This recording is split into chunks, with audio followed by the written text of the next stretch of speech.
The year is 1603. Winter lies heavy upon England. The Thames moves slow and dark beneath a sky the color of ash.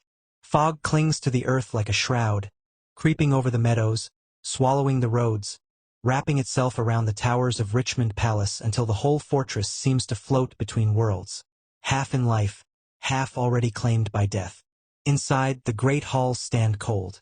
Fires burn low, their light smothered by damp air and fear. The courtiers whisper in corners, their voices hushed, uncertain whether to pray or to wait. Every creak of the timbers sounds like a heartbeat running out of time. Servants tread softly, eyes averted, as though the walls themselves are listening. Something is wrong in Richmond. Something is dying. In her private chamber, the Queen of England sits motionless in a high-backed chair, the weight of silence pressing down like stone. Elizabeth Tudor, Gloriana, the Virgin Queen, the woman who once bent the fate of Europe, now stares into the middle distance, as if the fog outside has seeped into her mind. The silk of her gown pools around her like water. Her hands rest in her lap, veins blue against paper skin. The mirror before her has grown dark with candle smoke.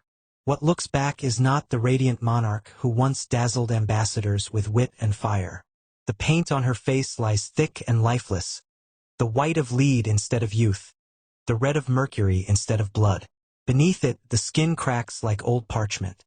The crown may be gone from her head, but its burden remains etched into every line of her face. Around her, the palace whispers. They say the queen no longer sleeps, that she walks the halls long past midnight, muttering to those no one else can see, that her laughter has turned to weeping. They say her eyes search the shadows for ghosts, of a woman she condemned, of a man she loved, of all those who built her throne and were buried beneath it. No one dares to ask what she sees when she stares into the fire, or why the door to her chamber is locked each night from within.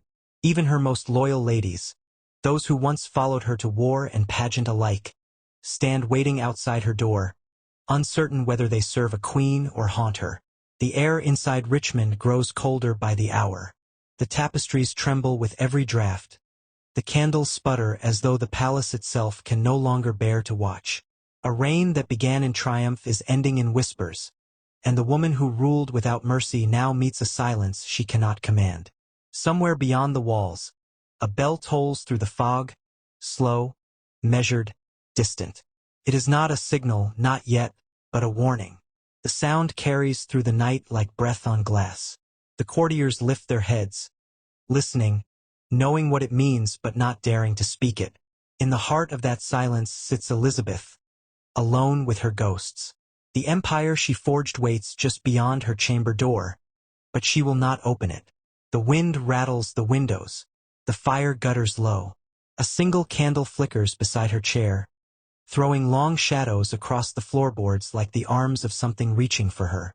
And in that dim, fading light, England's queen faces her final enemy.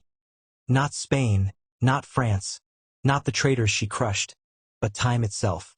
If you love uncovering the haunting truths behind history's greatest figures, take a moment to subscribe to Echoes of Time, and step with me into the last, terrible days of Queen Elizabeth I.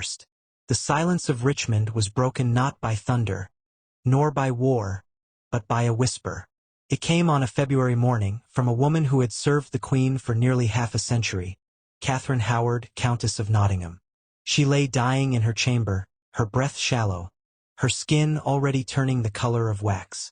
The Queen came to her bedside, not out of affection, but out of duty. What passed between them was meant to die there. Two old women bound by years and secrets. But the Countess's final words struck like a blade. She confessed that 2 years earlier, she had hidden something meant for Elizabeth, a ring, sent from the Earl of Essex as he awaited execution. A plea for mercy that never reached its queen. A message that might have stayed her hand. For a moment, the dying woman's words hung in the still air, fragile as a thread. Then the queen's face changed. The calm that had carried her through decades of rule shattered. Her hand, pale and trembling, struck the Countess across the face.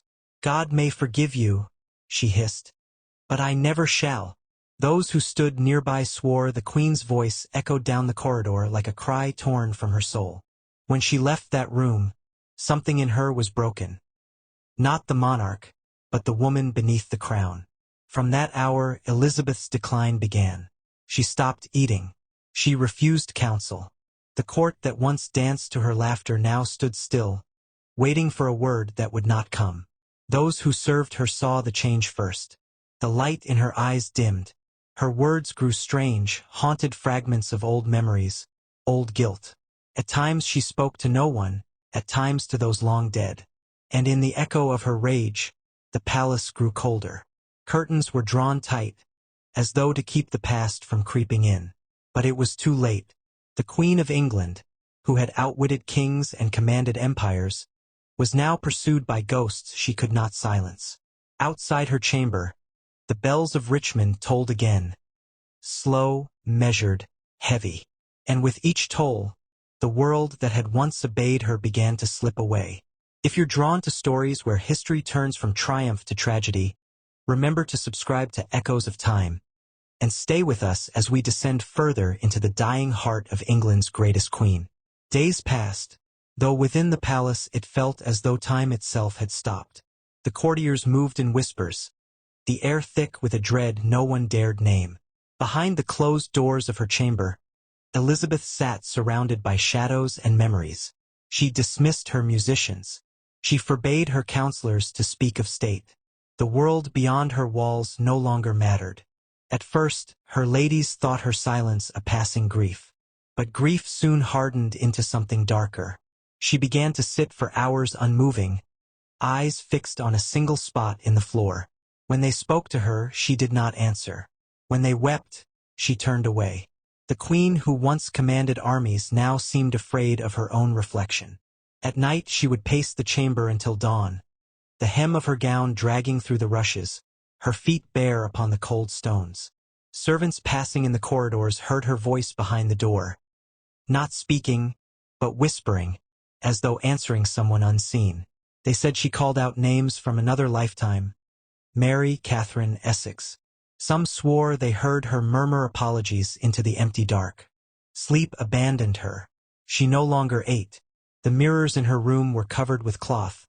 Yet she seemed to see herself everywhere. In the windows, in the polished brass of her candle stands, in the eyes of those who served her. And always that same look. Terror mixed with recognition, as if she beheld not her face, but her sins staring back. Ambassadors wrote that her laughter had ceased, that she spoke of death as if it were already waiting in the next room. She told her physicians she felt the weight of her years like stones upon her chest. She refused their tonics and their prayers alike. To touch her was to provoke her anger. To leave her was to abandon her to silence. The empire she had built with her will now closed in around her like a tomb. Every portrait on the wall, every token of her victories, seemed to mock her with what she had been. Even the Great Seal of England, lying upon her desk, gleamed with a kind of cruel indifference. And so, in the winter of 1603, the woman who had ruled by reason and command fell into the one battle she could not win, the battle with her own mind. If stories of power and its terrible price speak to you, stay with Echoes of Time, and walk with us deeper into the fading light of Elizabeth's reign. By February, the silence of Richmond was broken only by the sound of coughing. What began as a simple chill crept quickly into something far worse. Her physicians called it a deflection of the throat. Though none could ease it, the queen's voice, once sharp as steel, faltered to a hoarse whisper. Every swallow was pain, every breath a labor. Those who attended her could not meet her gaze for long. Beneath the paint, her skin had turned gray. Her lips were cracked and dry. The few teeth that remained in her mouth were blackened stumps, their roots infected, their stench souring the air of her chamber. Yet she forbade her doctors to draw near. "I will not be cut," she told them. "I have given enough of my flesh to England." The swelling in her throat grew until she could no longer eat. She sipped wine and spat it out, too weak to swallow. When she tried to speak, the words came through clenched teeth, fragments of thought lost between groans. Her physicians whispered that the infection was spreading downward, that her very breath smelled of decay. Still, she refused their tonics. Still, she turned her face to the wall. One morning, her ladies noticed her hand trembling as she reached for a ring she had worn since her coronation. It no longer fit. The flesh had swollen around it, red and blistered. They tried to ease it free with oil and water, but it would not move. The gold had grown into her finger as if it belonged there. At last they brought a file. Elizabeth did not look away. She watched as the metal was sawn through, as the pain broke the skin and the blood came. When it was done, she said nothing. But those who saw her face remembered it until their deaths. Not for agony, but for the terror behind her eyes, the knowledge that something sacred had been broken. Her physicians saw in it a sign that the body was failing. The swelling of the limbs, the darkening of the urine, the slow drowning from within. But the courtiers who loved her saw something else. A queen being unmade before their eyes. A body turning against the will that had ruled a kingdom. The scent of rosemary could no longer mask the rot. The velvet pillows were stained. And through it all, she sat upright in her chair, refusing rest, refusing mercy. The woman who had commanded fleets and defied empires now fought the rebellion of her own flesh. For half a century, Elizabeth had built her power upon an illusion, the ageless face of a queen untouched by time. Yet the same mask that had once commanded devotion was now consuming her alive. Each morning, even as her strength faded, she demanded her ladies bring the small silver chest that held her paints. Inside it lay her silent executioners.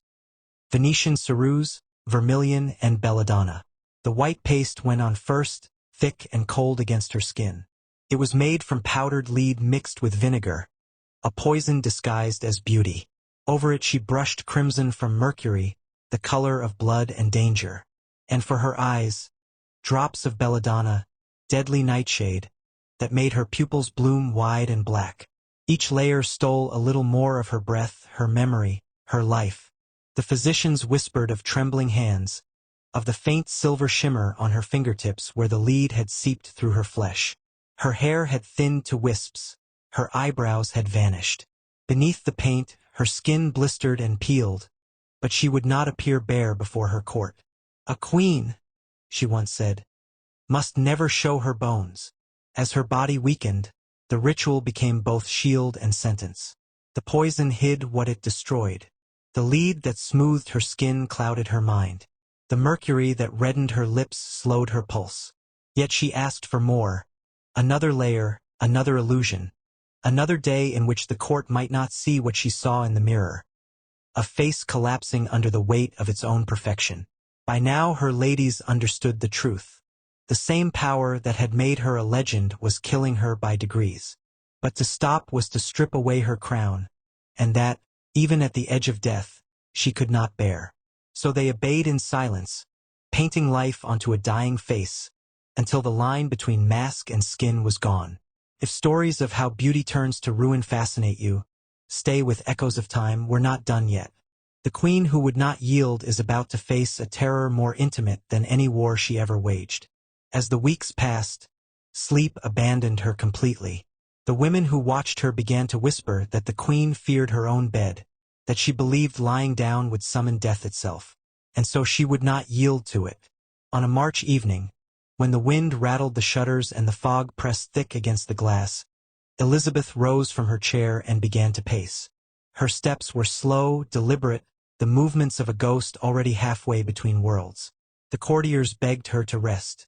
She only shook her head. "If I lie down," she murmured, "I shall never rise again." Hours became days. She stood until her legs trembled, until her body swayed like a candle in its final inch of wax. The servants laid cushions on the floor, fearing she might collapse upon the stone. At last she sank onto them, but even then she did not recline. She sat upright, staring into the darkness, her eyes fixed on some distant point no one else could see. Her ladies tried everything. Soft words, songs she had once loved, even tears. She refused all food, all drink. When they brought her broth, she turned away. When they begged her to take a little wine, she covered her mouth with her hand and whispered, "I have no taste for life." One night, Robert Cecil himself came to her side. He knelt beside her and said gently, "Your Majesty must to bed." She looked down at him, her eyes burning with the last sparks of her will, and answered, "Must is not a word to use to princes." When at last her strength gave out, they did what duty required.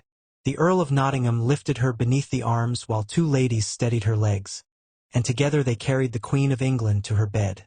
Not in surrender, but in command. She did not protest.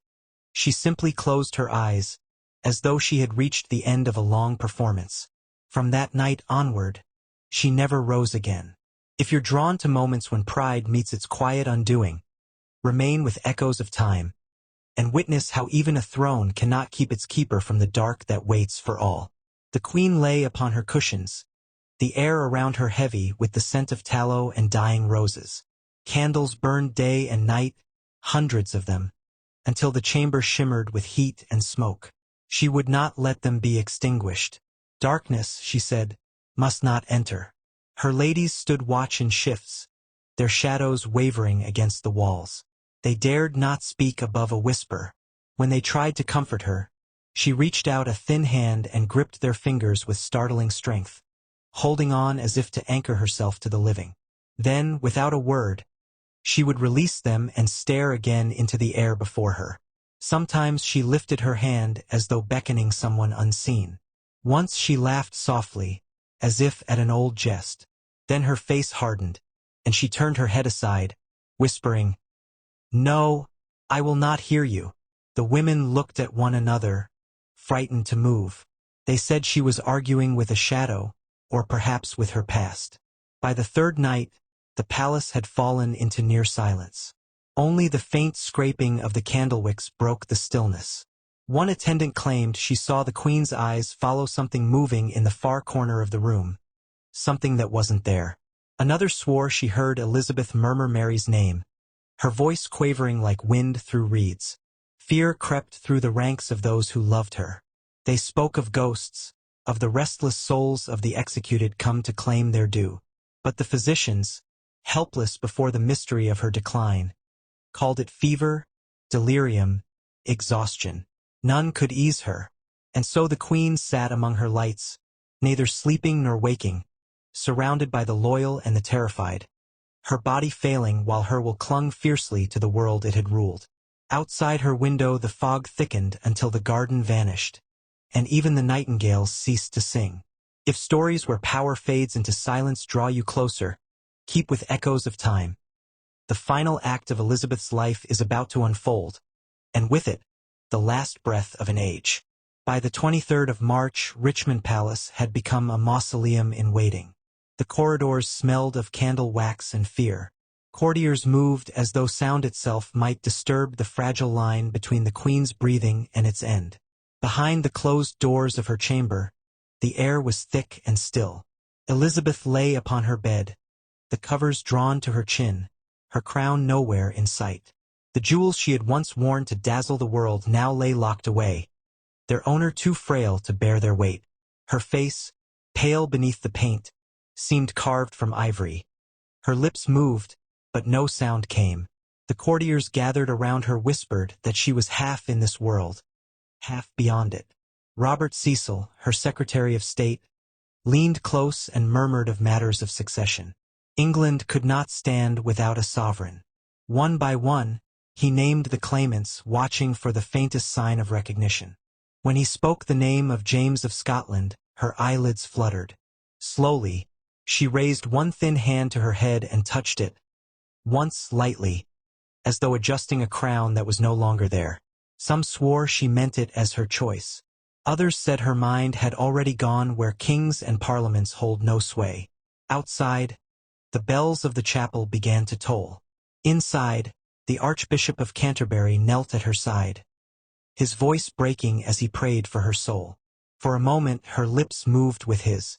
Then the breath left her body, quiet and steady, like the flame of a candle when the air gives out. No cry was raised, no trumpet blown. Those who stood nearest said it was as though the room itself exhaled, and the silence that followed was so deep it felt like awe. After 45 years of rule, Elizabeth Tudor, the last of the Tudors, had died as she had lived, without witness, without equal, and without surrender. If you're drawn to endings that echo beyond their time, stay with Echoes of Time. The Queen's death was not the end of her story, and what followed would haunt England for generations.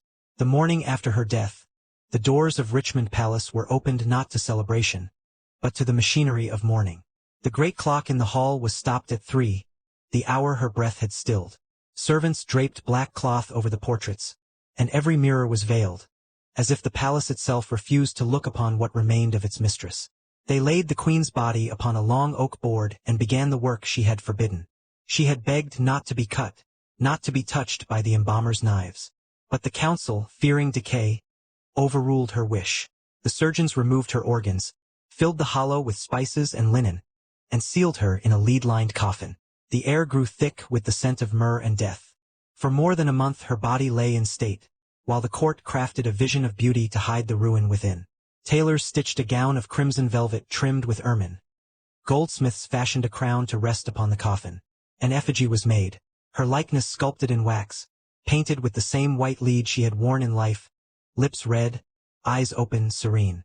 To those who filed past in the flickering light, it was as if she merely slept. When the procession at last wound through the streets of London toward Westminster, drums beat slow, and every bell in the city tolled. Thousands wept along the route, but few guessed the truth hidden beneath the velvet and gold. Midway through the march, attendants heard a sound within the coffin, a sharp crack that rolled like distant thunder. The pressure of decay had burst the seal. They kept walking. The music did not stop. The image of glory must not be broken. Behind the banners and the black-draped horses, England buried not only its queen but its illusion of permanence. The effigy that smiled from the coffin top was the mask she had chosen. Beneath it lay the cost of that choice. If stories of grandeur and its ghosts speak to you, stay with Echoes of Time, for what followed her burial was not peace, but erasure, and the final vanishing of a legend she had spent her life creating. When the coffin was sealed within the vault of Westminster, a strange quiet settled over England. For the first time in nearly half a century, there was no Queen Elizabeth, no voice to command, no gaze to fear. Her courtiers spoke her name in the past tense, and yet her presence lingered, heavy and watchful, as if she might rise again to ask why the world dared move without her. Richmond Palace emptied in days. Her chambers were stripped and sealed, the rushes on the floor left to rot where she had last stood. The little spaniel that had kept watch beside her bed refused food and died before the week was out. When the wardrobe keepers came to inventory her gowns, they found the silks discolored, the pearls eaten by the very poisons she had worn. The scent of her cosmetics still clung to the room, a sweet, metallic odor that made the servants gag. In Westminster, James of Scotland ascended as King of England. His first command was simple. Her portrait was to be removed from the throne room. The likeness of the Virgin Queen, once the symbol of an empire's pride, was carried away into storage, her painted eyes turned to the wall. The woman who had ruled as a sun upon her people was extinguished within a week of her death. Yet her story did not die. In the silence of her tomb, beneath the stone that joined her forever with her half-sister Mary, the contradictions of her life lay side by side. Faith and doubt, splendor and rot, power and loneliness.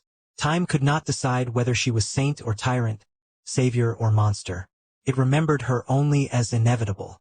The woman who refused to share her bed with any man was, at last, wedded to the earth.